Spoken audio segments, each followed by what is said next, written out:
In a horrific development, 11 Russian prisoner of war soldiers were brutally executed by Ukrainian military from the Kiev regime. They filmed it themselves.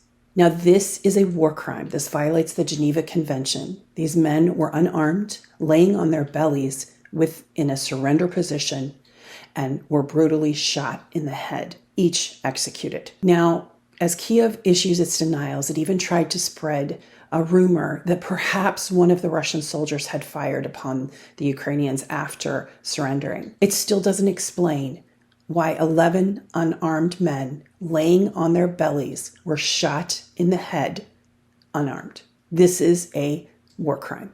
The UN is now investigating. This has made Western corporate media. New York Times featured it on their headline, as well as the Business Insider. Does this signal that the US will stop funding this proxy war against Russia via Ukraine and stop the billions going in weapons and aids? Well, not thus far.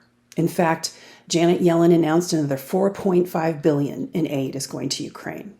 Without citizens' consent, the US is continuing to fund this proxy war. Meanwhile, Ukraine continues its lies and provocations and engaging in what could be called a false flag.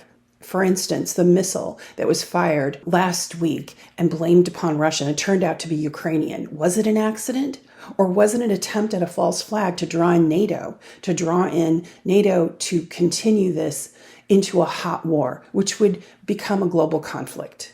The Ukrainians continue to lie, like the fabrications they told about Russian soldiers raping and assaulting civilians that has been debunked not once but twice. So as the Ukrainians desperately try to get more money by lying, by promoting false flags, by doing whatever they can, it begs the question, how much longer is US and NATO going to keep the money flowing to this conflict in Ukraine before finally they close the spigot?